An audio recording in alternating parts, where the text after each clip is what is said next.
How did the Syrian refugee crisis get to this point? The origins of the Syrian civil war are discussed in greater detail in Chapter 1 of this series, entitled Main Stages of the Conflict. The Syrian refugee crisis began in March of 2011 when civil unrest began to erupt in major cities across Syria. A group of teenagers had been arrested and tortured for writing anti-government graffiti in their school, sparking protests within the population. Syrians were outraged at the violence that the state had exacted on the teenagers. The protests soon turned violent as Syrian security forces opened fire on the peaceful protesters. Dozens were killed in the initial phases of the conflict, which sparked even greater anti-government sentiment throughout the nation. Protesters demanded the resignation of Syrian President Bashar al-Assad, who was supporting the government-led aggression against civilians. The tension between state security forces and civilian protesters grew day by day. State forces used greater means of population control, killing more civilians with each conflict.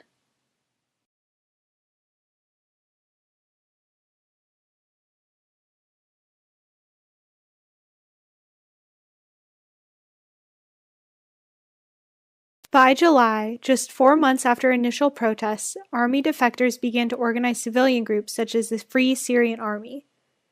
These were often divided on ethnic or religious lines.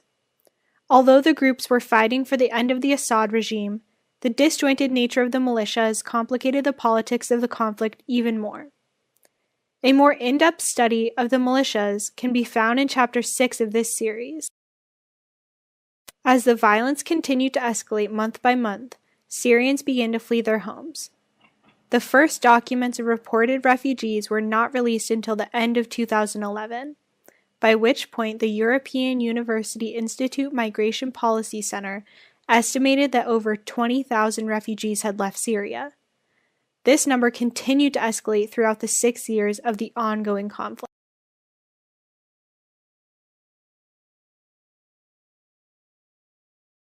Of the total 15 million documented and undocumented refugees which currently exist worldwide, an estimated 6 million of them are Syrian. The United Nations High Commission on Refugees, otherwise known as the UNHCR, reports that there are 5,021,485 persons of concern in the Syrian conflict as of today. This number represents the quantity of people who have registered with the UN as a refugee within the conflict, regardless of where they have settled up to this point. Of the total, over 500,000 of these registered refugees are still living in temporary camp settlements and have access to almost no health, housing, or education services. The demographics of this group of people are such that 51.5% are male and 48.5% are female. Around 50% of these registered refugees are under the age of 17, with little chance of receiving a formal education.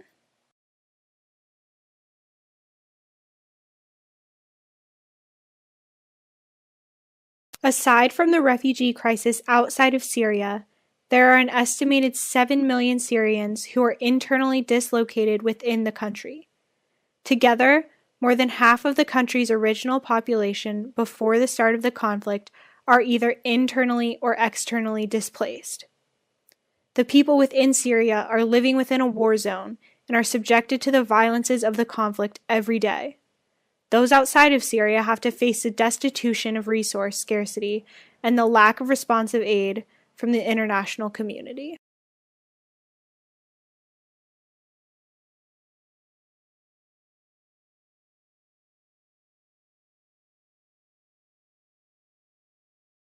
This presentation will cover the experience of refugees within the crisis, considering their options of where they may flee to, how they may get there, and the services that have been rendered to them by the international community and organizations such as the United Nations High Commission on Refugees. Where do fleeing Syrians go? The first refugees sought the fastest and easiest escape from the escalating violence in Syria by fleeing to the closest neighboring states of Jordan, Lebanon, Turkey, Egypt, and Iraq. In the first year of the crisis, 2011, these neighboring states received upwards of 15,000 refugees, while only 6,000 refugees made it to any one of the 28 European Union member states. During this period, there was little official response from the international community, leaving host states scrambling to figure out how to support and sustain such massive influxes of refugees. Host countries had very few excess resources to aid these people, leaving the majority of refugees destitute. This period spurred the creation of refugee camps, which were often threadbare temporary settlements. The continued use of these camps has led for them to grow to enormous sizes. With already scarce resources of land, water, and food in Syria's neighboring countries, supporting refugees was immensely challenging.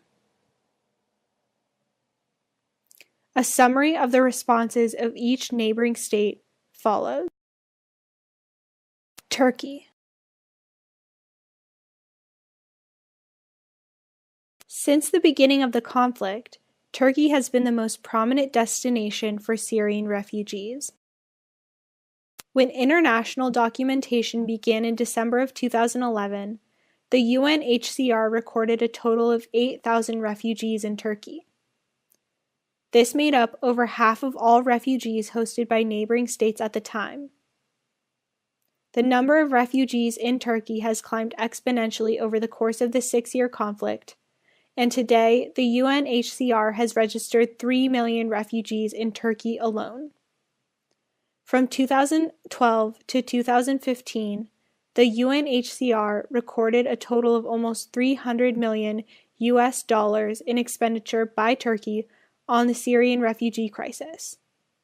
This places a sizable burden on the Turkish economy. For the first 5 years of the conflict, Turkey had a virtually unlimited open-door policy for Syrian refugees, which put a strain on the Turkish economy and refugee camps. The country has started to limit the number taken in based on a lack of sufficient international support and a calculation of the feasible amount of aid provided. As illustrated by the red graphics on this map, the Turkish-Syrian border has filled with refugee camps. In reaction to mass influxes in April of 2012, the Turkish Foreign Minister, Ahmet Davutoglu, reached out to UN Secretary General Ban Ki-moon to express concern over the significant increases of refugees coming into Turkey and the worsening violence in Syria. This followed the greatest influx thus far in the conflict, in which 3,000 refugees entered Turkey's borders within one 24-hour period. One step was taken by the Turkish government in February of 2016 to alleviate the effects of the crisis by approaching the crisis as a protracted situation. Turkey has recognized that the crisis has no end in the imminent future and must be treated with long-term solutions. To support refugees and increase the ability of Turkey to support such a population influx, Turkey has granted work permits for beneficiaries of their temporary protection, thus allowing some refugees to find jobs within Turkey and begin to support themselves to varying degrees. This not only alleviates some of the weight on Turkey and the international community to financially support refugees, but begins the process of adjusting Turkey's economy and labor market to the increased population who cannot return to their home country.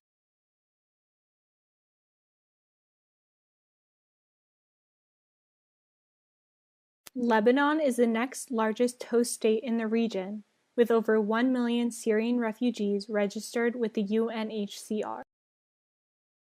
The number of Syrian refugees in Lebanon is adding to the already high numbers of Palestinian and Iraqi refugees who have taken shelter in Lebanon in the past decade. The red symbols on the map indicate refugee settlements including Syrian, Palestinian, and Iraqi camps. This map makes clear the impact of the refugee crisis in Lebanon. The crisis has posed a greater challenge to the Lebanese government and economy because of the sheer number of people which they need to support. Although Lebanon has accepted such a large number of refugees, there have been many complaints within the international community about Lebanon's refugee policy. The Syrian refugee crisis has brought to light the treatment of refugees in Syria's neighboring states. The international community has found Lebanese legal policy on refugees to be insufficient due to the minimal legal rights given to refugees within Lebanon. Although Lebanon is an active member of the UN, there have been questions about Lebanon's stance on refugees because the state is not a signatory of the 1951 Refugee Convention and 1967 Protocol, the details of which will be discussed later in the presentation. Human Rights Watch reported strides in Lebanese refugee policy reform in recent months. Lebanon lifted the annual residency fee of $200 for refugees, which is a positive step for aiding refugees within the country. However, the restrictions on the fee waiver put extensive limits on the reform. For example, in order to qualify for the fee waiver, a refugee must have registered with the UNHCR before January 1st of 2015. Otherwise, the refugee would have needed to obtain residency through a UNHCR certificate between 2015 and 2016. The Lebanese government estimates 500,000 unregistered refugees within the state who would not qualify for the fee waiver. The Lebanese government has suspended registration of new refugees within the state, meaning that any new refugee who enters will be unregistered and also will not qualify for the fee waiver. With all of the limiting standards, Human Rights Watch estimates that the fee waiver reform will help less than half of the Syrian refugees currently in Lebanon. Lack of refugee status, UNHCR residency, or inability to pay the residency fee renders refugees unprotected within Lebanon. Refugees enjoy fewer legal rights, face greater challenges to finding work, sending their children to school, obtaining health care, or securing long-term housing arrangements. Without legal status in Lebanon, refugees are vulnerable to higher rates of arrest, exploitation, and abuse.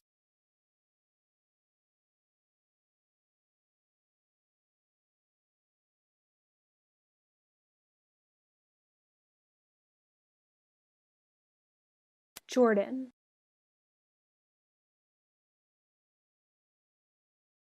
Next in the region is Jordan, which the UNHCR reports hosts nearly 700,000 refugees along its northwestern shared border with Syria. Over 20% of the refugee population live in temporary camps with little agency or ability to access permanent shelter.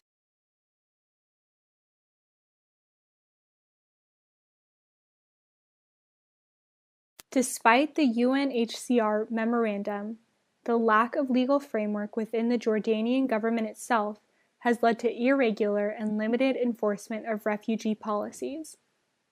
The government has taken little action on behalf of refugees and has formed no concrete response method. The UNHCR is the main form of intervention and aid for refugees in Jordan.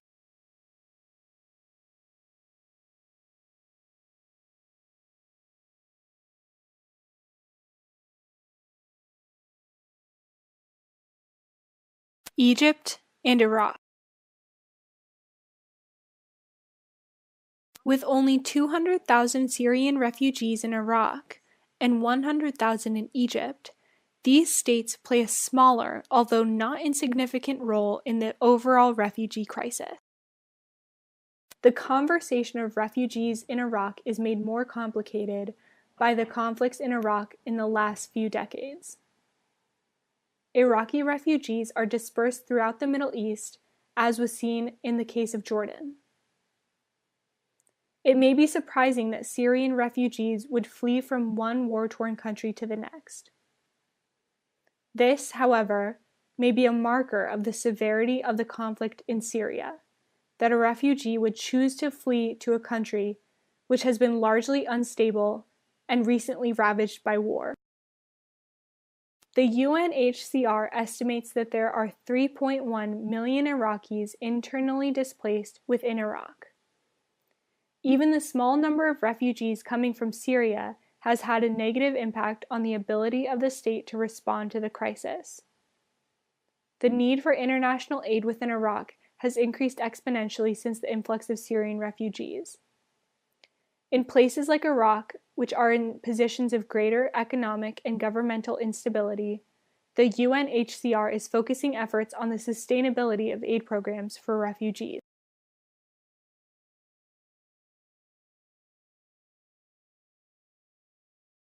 Similarly, the instability in Egypt in recent years makes the country an unlikely destination for refugees.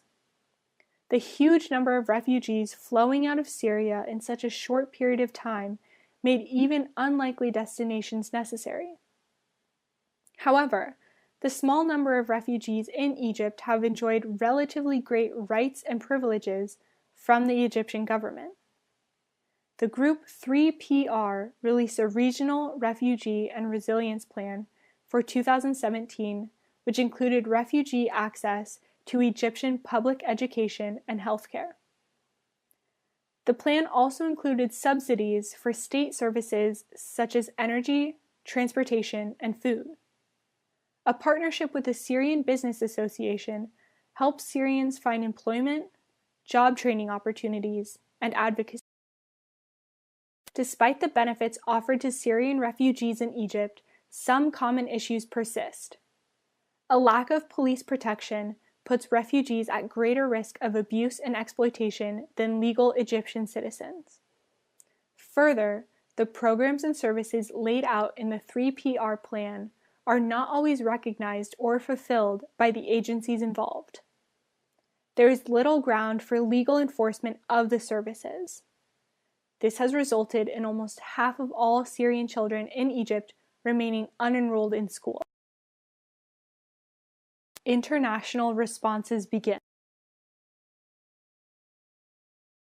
The UNHCR launched the first regional response plan and appointed the Regional Refugee Coordinator for the Middle East, Panos Mumsis, pictured here, in March of 2012. These huge steps in international response did not occur until 1 year after the conflict began, signaling official recognition from the international community. However, as was mentioned before, the refugee crisis was already fully underway. The regional response plan covers many aspects of the crisis, from refugee numbers, UN aid, and international cooperation and funding. The 2012 plan gave projected values for the intake of refugees by neighboring states and attempted to construct response plans specific to each state. The plan also laid out expected financial contributions from UN member states and organizations. In the 2012 response plan, the UN recognized 40,000 people known to have fled Syria. The UN predicted that influxes would continue at a steady rate for as long as Syrian security remained uncertain. Of course, there is no way for the UN to foresee the exponential growth of the refugee crisis. The length and complexity of the annual regional response plans reflected the challenges of the conflict as it persisted over the years. The aid needed for refugees and the support from the international community continues to grow. Each response plan laid out the financial need of the coming year and gave the financial deficit which had been faced in the previous year. The financial needs of the UNHCR have not been met, which has led to insufficient aid to refugees. The deficit has taken the form of not only poor quality of life for refugees, but several disasters within the aid community.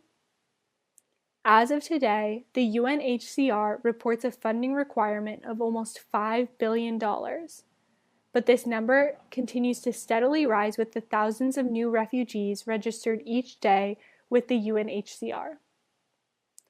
The amount of funding received by the UNHCR has reached a mere $300 million, just 6% of the funding deemed necessary by the organization to sustain the life of the refugees.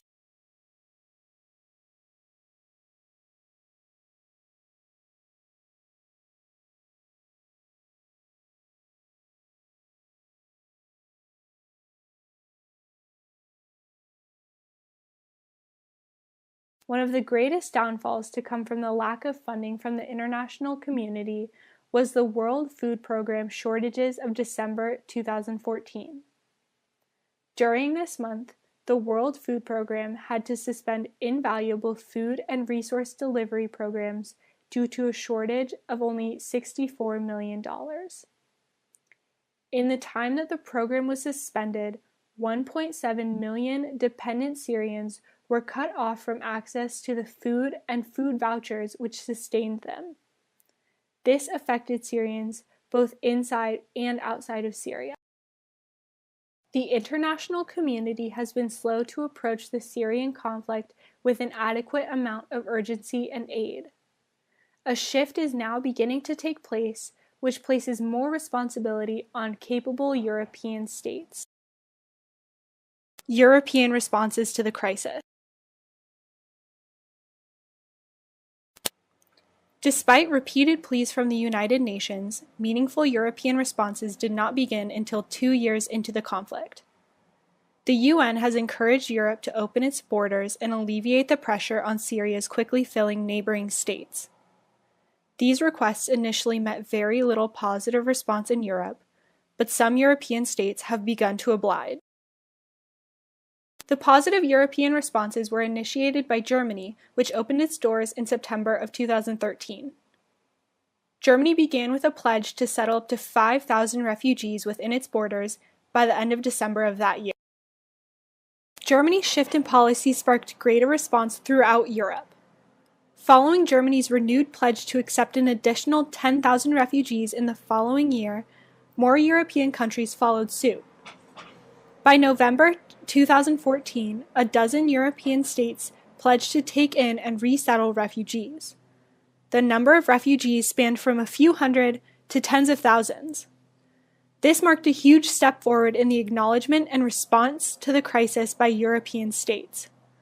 Some of the burden could be relieved from Syria's neighboring states, and Syrian refugees saw the potential of new options for settlement. Currently, Germany leads the European settlement process with hundreds of thousands of asylum applications. Sweden follows behind Germany with almost 60,000 Syrian refugees settled so far. The UNHCR has recorded a total of almost 900,000 asylum applications to 37 European countries.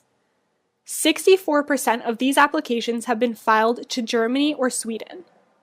Hungary, Austria, the Netherlands, Denmark, and Bulgaria make up a combined 22% of the asylum applications.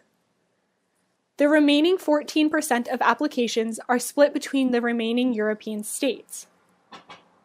Of the almost 900,000 asylum applications in Europe, more than 700,000 have been filed since 2015. This indicates a huge upswing in the need for European countries to open their doors to refugees. It is notable that aside from Germany, some of the largest and wealthiest European states are not mentioned in the UNHCR report because of their inactivity in the conflict. Why are European states so hesitant to open their doors to Syrian refugees? There are several possible explanations. Many countries in the European Union fear that the necessary population and aid increases will pose a risk to the stability of the Eurozone. Another source of hesitation in European states comes from the 1951 UN Refugee Convention and the 1967 Protocol, which were mentioned earlier in this presentation. These documents were signed by almost all UN member states following World War II. Signatories are held to a binding agreement which dictates the treatment of refugees that are accepted into a country. The Convention states that signatory countries are forbidden from forcefully expelling any refugees back to a conflict-ridden home country. There is no time limit on this, meaning that a refugee's length of stay in a country is practically indefinite. The Syrian civil war has already gone on longer than was initially predicted by the international community. This makes European states very wary to accept any refugees who may not be able to return home to Syria soon. Long-term government support of a refugee population is an undertaking that most European states are not willing to engage in. Although most European states are in fact stable enough to support a refugee population, they are more concerned about the negative impacts on their economy and security than aid in the crisis. Along with economic factors, there are many discriminatory factors which play a role in the response of European states. Some states are hesitant to engage in Middle Eastern conflicts regardless of the state of refugees. Popular discourse on terrorism adds to the fear of Middle Eastern and Islamic immigrants in Europe. The Pew study shown here found that fear of increased terrorism is the greatest concern of European civilians when asked about the acceptance of refugees into their country. Economic concerns are often secondary to most people in Europe. A positive step in response to the civil war was taken by the European Union with the creation of a trust fund for Syria. The trust was launched by the Commission of the European Union in December of 2016. The goal of the trust is to help address the financial needs of refugees in Syria and in neighboring states. The trust has a target of reaching €1 billion. Another step taken by the European Union is a financial incentive program for European host states.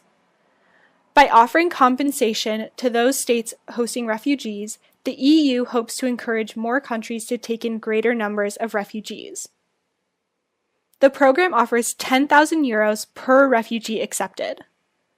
This amount is intended to address the fear of economic strain by subsidizing the costs of settlement and refugee programs in Europe. The incentive program was reaffirmed at the United Nations Summit on Refugees and Migrants in September of 2016, in which European states were asked again to increase their response to the refugee crisis. Despite some steps forward, European states have set up a number of obstacles which limit the number of refugees they will accept. So what happens to those refugees who illegally enter European territory? Illegal migration has been a huge factor of the Syrian refugee crisis, especially in Europe. The most challenging aspect of illegal migration from a European perspective is European responsibility for the lives of refugees who enter European waters. Once a ship crosses into the European Mediterranean, it is the responsibility of European Coast Guard agencies to respond to the emergency calls from the ship. Italian or Greek Coast Guard agencies come to the aid of the refugees, bring them safely to land, and begin to process them. This is a long and grueling undertaking in which refugees are detained, searched, examined, and thoroughly reviewed. Once this part of the process is complete, refugees are taken to holding centers where they may begin the applications for asylum. Unfortunately, Italy and Greece are two of the European countries accepting very few refugees. The asylum applications for these countries are very rigorous, so refugees must apply for asylum to other countries in Europe. It can take months or years for the applications to be processed, even in relatively open countries such as Germany. Illegal migration and urgent asylum applications have put a strain on coastal countries and their ability to respond to the crisis. The next section will further analyze the calculations made by refugees when deciding whether to make the treacherous journey to Europe. Where do refugees choose to go, and what factors must they consider? As was described in the previous section, the choice to illegally migrate to Europe is fraught with danger and uncertainty. The difficulty of the journey and the lack of acceptance in Mediterranean Europe are factors which need to be weighed by fleeing refugees. the resource scarcity in neighboring states, and the pushback against refugees in Europe makes the decision almost impossible.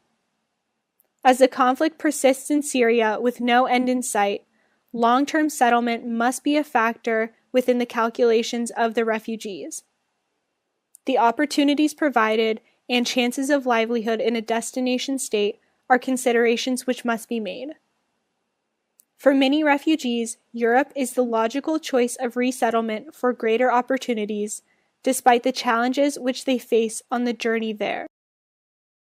Refugees venturing further outside of the region means opening new routes of migration. These routes are dangerous, sometimes fatal, and almost always illegal. The destinations of the routes within Europe are well expressed by this map provided by Frontex, a European Union border control and Coast Guard agency.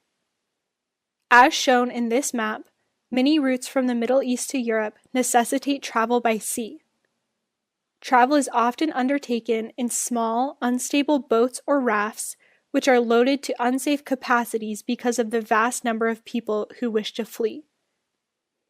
Sea travel is the most unsafe means of migration, but has been one of the most popular in the Syrian refugee crisis. After migration to neighboring states, Frontex found that the most popular migration route for the refugees was the Eastern Mediterranean route.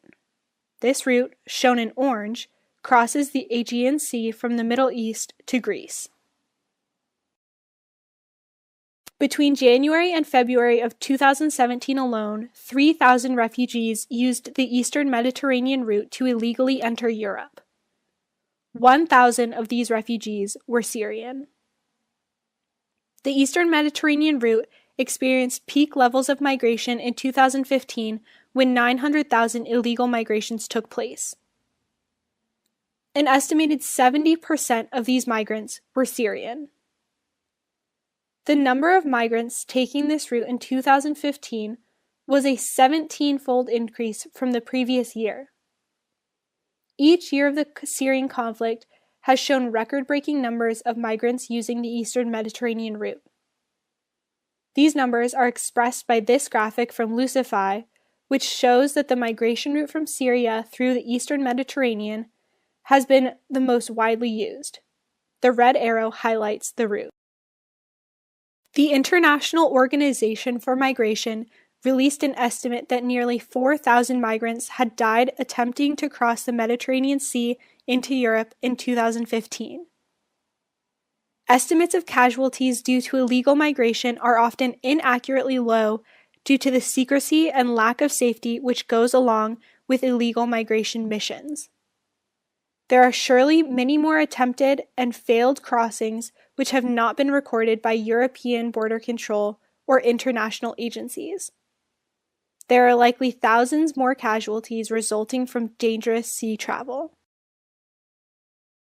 Near the end of 2016, the UNHCR released a report which found that the death toll in the Mediterranean had exceeded the previous year. The ratio of deaths to migration attempts in 2015 was 1 in every 269 crossings, whereas the ratio for 2016 was 1 in every 88. The ratio of deaths crossing the Mediterranean from North Africa are 1 in 47. With the thousands of deaths occurring in the Mediterranean, it has become harder for the European Union to turn a blind eye on the refugee crisis. This image shows a protest held by refugees in Europe in response to the obstacles they are made to face in seeking safety and asylum. In total, the Syrian civil war has produced over 5 million refugees and almost 7 million internally displaced civilians. There has been an estimated 400,000 casualties within Syria. Over 10,000 migration deaths have been recorded in the Mediterranean. The Syrian refugee crisis is the largest of its kind since the Second World War, and refugees continue to flee the country. Without more help from the international community, this quantity of refugees cannot be sustained. Syria's neighboring states are already beginning to put limits on the number of new refugees they are able to accept. This makes it necessary for more host states to open their doors around the world. Capable states such as the US, Britain, and France must take on the responsibility which smaller states can no longer afford.